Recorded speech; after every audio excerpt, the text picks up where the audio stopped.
Chemistry versus lifestyle. Let's start the class. Chemistry versus life style YouTube channel पर आपका हार्दिक स्वागत है। यदि आप आगामी बोर्ड परीक्षा की तैयारी कर रहे हैं और अभी तक आपने कुछ भी तैयार नहीं किया तो हो जाइए तैयार। कक्षा 10 और 12 के विद्यार्थियों के लिए हमारे चैनल पर परीक्षा संबंधित सभी सामग्री उपलब्ध कराई जाएगी, जैसे lecture class, important questions and model and guest paper. बच्चों, आज मैं कक्षा 12 के एक केमिस्ट्री के पहले चैप्टर को जिसका नाम है ठोस अवस्था, सॉलिड स्टेट, इसके बारे में आज मैं चर्चा करूंगा। और कक्षा 12 के लगभग सभी केमिस्ट्री के लगभग सभी लेक्चर्स इस चैनल पर उपलब्ध होंगे। तो आज स्टार्ट करते हैं। अगर आपने अभी तक मेरा चैनल सब्सक्राइब नहीं किया है तो आप लोग इसे सब्सक्राइब कर लें और अपने दोस्तों के साथ शेयर भी कर लें, ताकि अधिक से अधिक बच्चे देख सकें और उनको परीक्षा की तैयारी में हेल्प हो सके। बच्चों, जैसा कि हम कक्षा 12 के पहले चैप्टर के बारे में बात करने वाले हैं, जिसका नाम है ठोस अवस्था। ठोस अवस्था के बारे में जानने से पहले हम लोग जान लेते हैं पदार्थ के बारे में। आखिरकार हम सब चर्चा करेंगे पदार्थ क्या है। पदार्थ, जिसको अंग्रेजी में मैटर कहते हैं। What is matter? तो हम सब जानते हैं कि हमारे आसपास जो वस्तुएं पाई जाती हैं और जिनमें द्रव्यमान होता है, वस्तु तो कई प्रकार की होती हैं, जैसे जिसमें हम पदार्थ पढ़ते हैं और साथ ही साथ ऊर्जा भी आता है।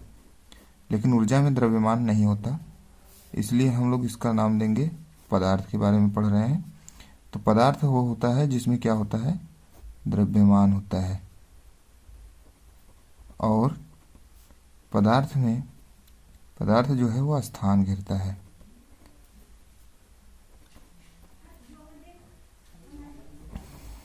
पदार्थ जो है वो स्थान भी घेरता है और पदार्थ में द्रव्यमान भी होता है।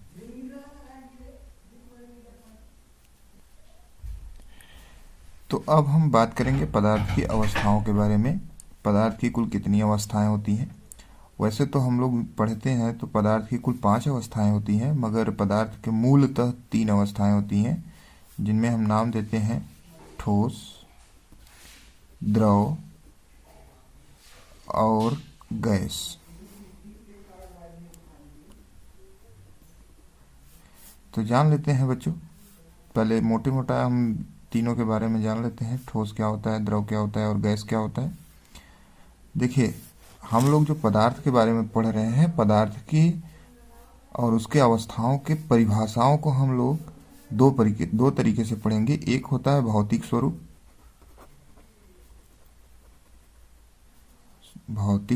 के रूप में, और दूसरा होता है रासायनिक स्वरूप।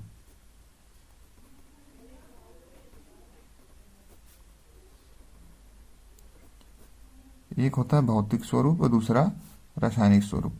तो चलिए, हम लोग अभी तक ये शायद आप लोग नाम नहीं सुने होंगे, लेकिन मैं बता दूं कि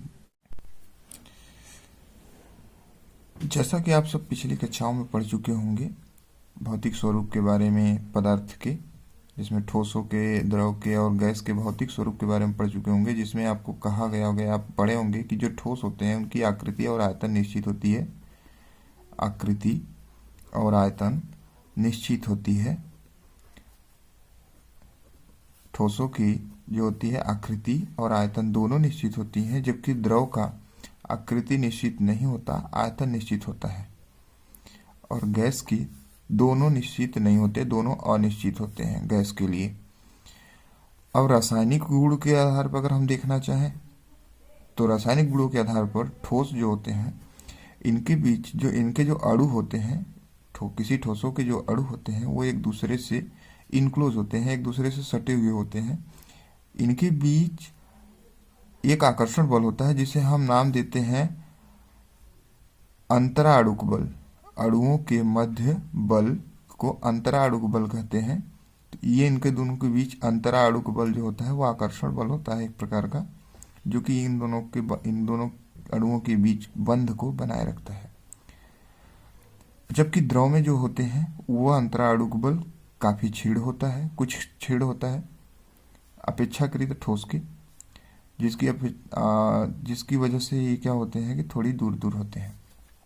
जबकि गैसों में जो होते हैं ये अंतराणुक बल काफी शून्य होता है, लगभग शून्य होता है, क्योंकि इनके बीच आकर्षण बल नहीं होता, जिसकी वजह से और आपने पढ़ा होगा भौतिक स्वरूप के रूप में आधार पर कि अगर हम ठोसों को किसी भी बर्तन में भरें, चूंकि इसकी आकृति निश्चित होती है, आयतन निश्चित होती है, तो इसकी बात तुम नहीं कर सकते। लेकिन द्रव की बात करें कि द्रव की जो आकृति होती है वो अनिश्चित होता है। जैसे जिस बर्तन में भरा जाए, अगर हम गिलास में भर दें तो गिलास की आकृति धार लेगी, और अगर हम इसे किसी अलग बर्तन में डाल दें तो यह उसकी आकृति धारण कर लेगी। यानी इसकी आकृति जो होती है यह अनिश्चित होती है द्रव की, और आयतन निश्चित होती है। गैस का न तो आकृति निश्चित होता है और न ही आयतन निश्चित होता है। इसे जितने बड़े बर्तन में भरेंगे उसमें संपूर्ण रूप से वो फैल जाता है। अब हम पदार्थ की, जो कि हमको कक्षा 12 के पहले चैप्टर में पढ़ना है, ठोस अवस्था, उसके बारे में अध्ययन करेंगे। तो ठोस अवस्था क्या होती है बच्चों? ठोस, अब समझिएगा, क्योंकि अब हम लोग केमिस्ट्री के अंतर्गत पढ़ रहे हैं इस ठोस अवस्थाओं को, तो भौतिक स्वरूप के अंतर्गत नहीं पढ़ेंगे, हम लोग रासायनिक स्वरूप के अंतर्गत पढ़ेंगे, जिसमें हमको ठोस के अणुओं के आधार पर हमको पढ़ना होगा।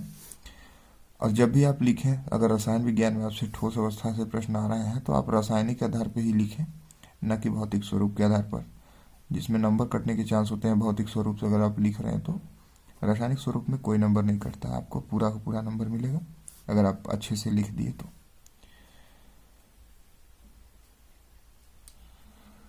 तो चलिए हम ठोस अवस्था के बारे में जान लेते हैं। ठोस अवस्था क्या है? तो देखिए, पदार्थ की वह अवस्था, अब देखिए यहाँ पर हम लोग पदार्थ को पढ़ रहे हैं, क्योंकि पदार्थ के बारे में हम लोग को पढ़ना है। तो पदार्थ की वह अवस्था जिसमें जो घटक होते हैं, घटक का मतलब होता है कि जिससे ये मिलकर बना है, घटक का मतलब होता है जिससे मिलकर बना हो, मिलकर बना हो, जिसमें, अब हम चूंकि ठोस पढ़ रहे हैं तो हमने बताया कि इसके अणु, तो यहाँ पे हम केवल अणु के बारे में बात नहीं करेंगे, या इसमें अणु, परमाणु और आयन, ये तीनों हो सकते हैं। अणु, परमाणु और आयन, इन तीनों में से कोई एक होता है, इनसे मिलकर ही वो बना होता है। तो आपस में प्रबल आकर्षण बल से, कैसे? जैसे कि हमने यहाँ पे ठोस में बताया कि ये आपस में प्रबल आकर्षण बल से जुड़े होते हैं, ये ठोस अवस्था होती है। ये हो गया हमारा केमिस्ट्री के आधार पर ठोस की परिभाषा। ठोस वे होते हैं जिनमें उनके मूल घटक, जैसे जो अणु हो या परमाणु हो या आयन हो, वह कैसे मिलते हैं? प्रबल आकर्षण बल से जुड़े होते हैं, ठोस अवस्था कहलाती है। अब ये कितने प्रकार के होते हैं? तो ठोस अवस्था जो होती है, ठोस दो प्रकार के होते हैं, दो प्रकार के होते हैं, जिसमें नंबर 1 आता है क्रिस्टल, नंबर 1 आता है क्रिस्टलीय ठोस, क्रिस्टलीय ठोस, और दूसरा नंबर आता है अक्रिस्टलीय ठोस।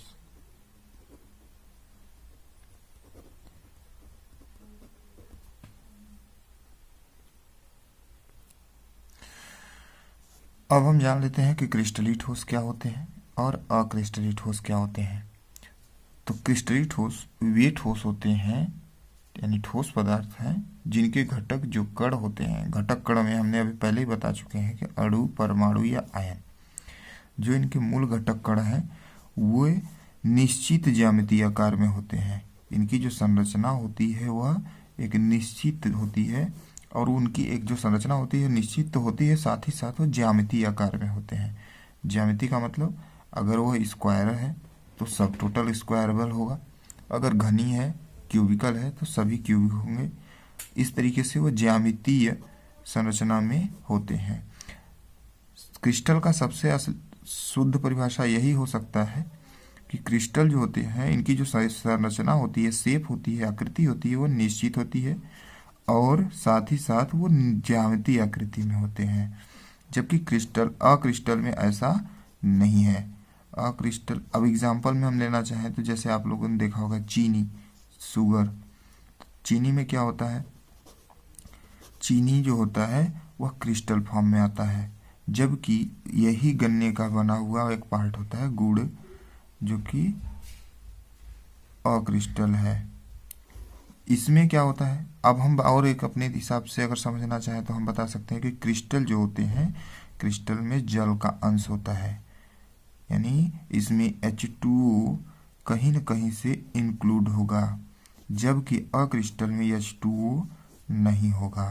पहचानने के लिए ये है, और जबकि हम लोग अगर पढ़ने के लिए परिभाषा में कहीं लिखेंगे तो उसमें सीधे ही लिखेंगे कि यह निश्चित, इसकी जो आकृति होती है वो निश्चित होती है, इनका जो शेप होता है वह ज्यामितीय आकार का होता है। अब क्रिस्टलीय ठोस के कुछ और एग्जांपल्स ले लेते हैं, जैसे इसमें आता है NaCl।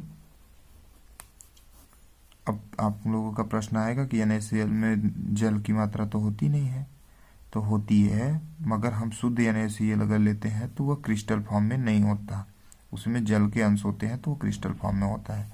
अक्रिस्टल जैसे हम अगर ले लें रबर, प्लास्टिक और इत्यादि, ईंट, पत्थर, जो देखना चाहे वो सब क्या है, ये सब जो है ये अक्रिस्टल है। जबकि NaCl नमक हुआ, और KCl हुआ पोटेशियम क्लोराइड, ये हीरा हुआ, ग्रेफाइट हुआ, ये सब क्रिस्टल फॉर्म है, ये सब क्रिस्टल फॉर्म है। अब इसमें हीरे में क्या होता है कि कार्बन की एक ऐसी शेप बन जाती है, काफ़ी लंबे चौड़े समय अंतराल के बाद वही कार्बन हीरे में तब्दील हो जाता है, वही कार्बन ग्रेफाइट में हो जाता है। तो आप क्रिस्टल और अक्रिस्टल स्पष्ट है। हाँ, अगला प्रश्न आता है आप लोगों के लिए, क्रिस्टल और अक्रिस्टल में अंतर। क्रिस्टल व अक्रिस्टल में अंतर क्या होता है, तो ये सबसे इम्पोर्टेंट क्वेश्चन है आपके इस चैप्टर के लिए, क्रिस्टल और अक्रिस्टल में अंतर। आप लोग अब क्रिस्टल और अक्रिस्टल आपको समझ में आ ही गया होगा, तो आप लोग इसको अंतर को स्पष्ट कर सकते हैं। आप लोग अंतर लिख लेंगे और अपना प्रश्न बना लेंगे। अब इसमें अगर हम देखना चाहें तो हम डिवीज़न कर दें, अगर हम आप लोगों को दिखा दें तो पहला नंबर होता है क्रिस्टल और दूसरा अक्रिस्टल। तो हम अंतर को स्पष्ट कर देते हैं।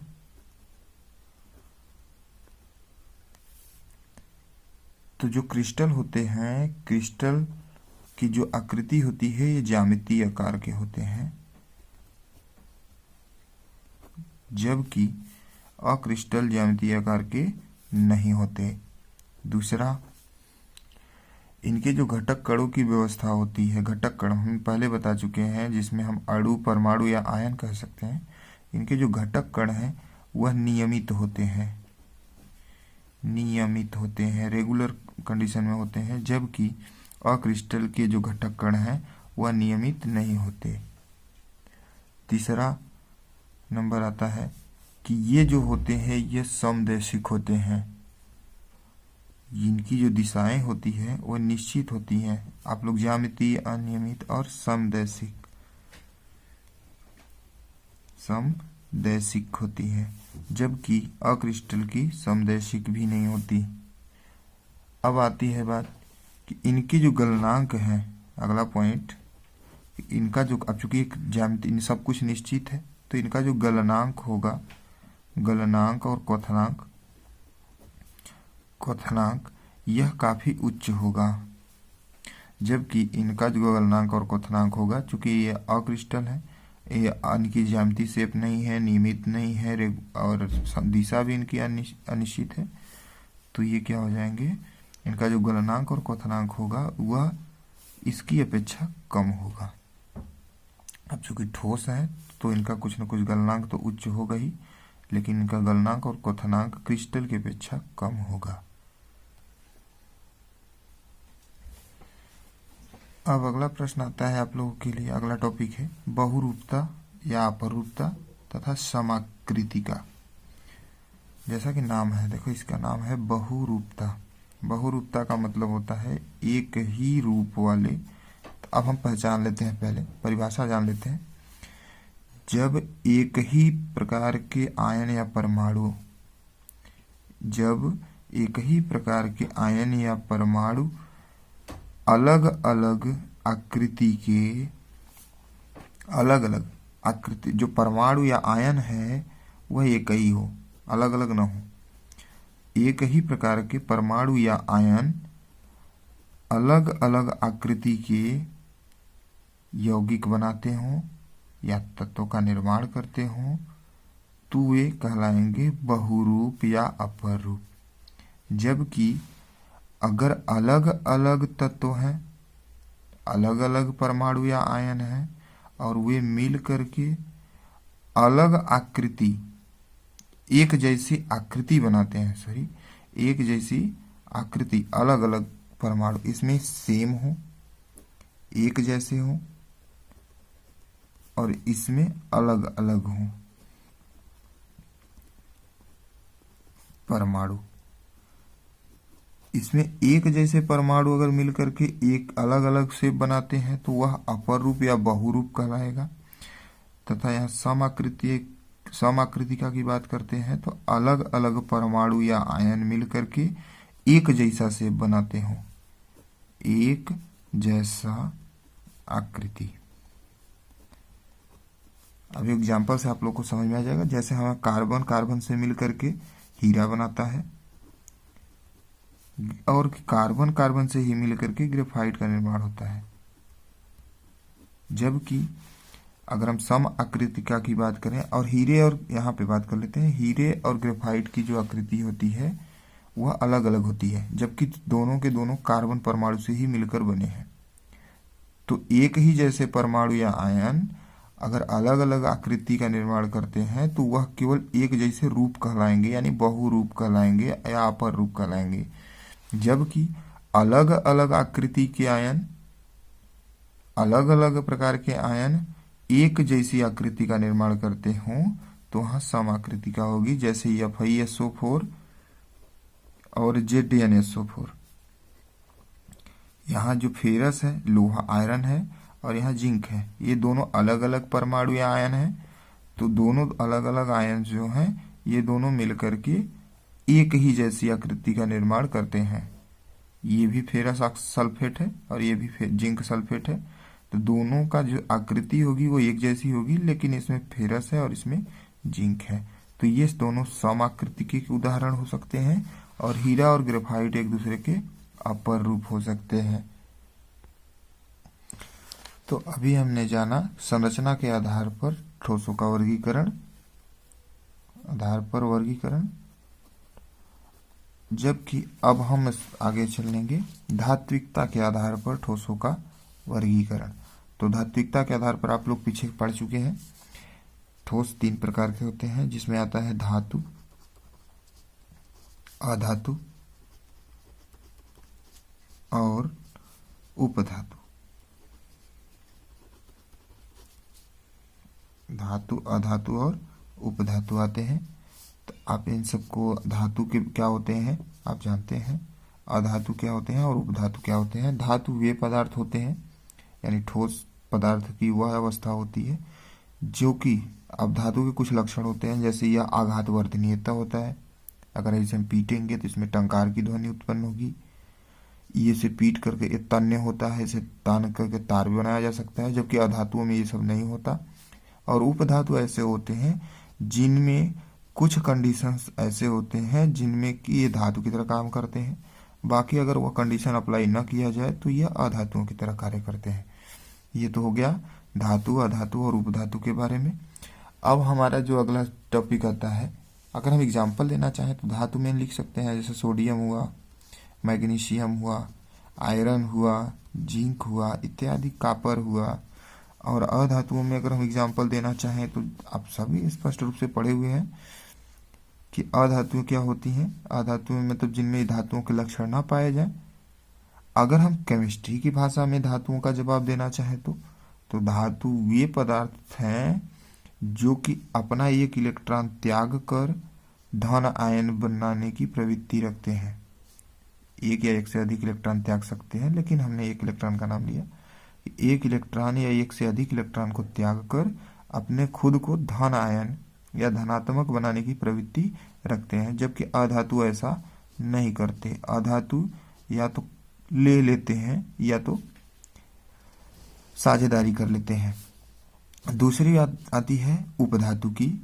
तो उपधातु क्या होते हैं? अब देखिए, धातु चूंकि होते हैं कि इलेक्ट्रॉन को त्याग कर यानी दे करके डोनेट कर देते हैं, दान दे देते हैं, और देने के बाद ये क्या कर जाते हैं, खुद पे धनात्मक आयन ले लेते हैं। जबकि उपधातु जो होता है यह आवश्यकता पड़ने पर धातु जैसा भी बिहेव कर सकता है और आवश्यकता पड़ने पर उपधातु अधातु जैसा भी बिहेव कर सकता है। अधातुओं के लिए हम अगर उदाहरण लेना चाहें तो जैसे में आता है कार्बन हुआ, कार्बन कहा जा सकता है, फास्फोरस हुआ, सल्फर हुआ जिसे हम गंधक कहते हैं, नाइट्रोजन हुआ, ऑक्सीजन हुआ इत्यादि। ये सब जो है क्या है, अधातुओं की श्रेणी में आते हैं। अब उपधातु क्या होते हैं, जिसमें आता है एंटीमनी हो गया, आर्सेनिक हो गया। इसमें कार्बन का भी एक ऐसा रूप आता है जो ये उपधातु की तरह काम करता है। कहीं कहीं ये कार्बन भी उपधातु की तरह काम करता है, धातुओं की तरह काम करता है, इसलिए कार्बन को एक अपवाद में रखा गया है अभी तक। तो अब हम बात कर लेते हैं और उपधातुओं के बारे में, जिसमें आता है आर्सेनिक, एंटीमनी, जर्मेनियम, सिलिकॉन इत्यादि। नेक्स्ट क्या है? नेक्स्ट है हम लोग अब बात करेंगे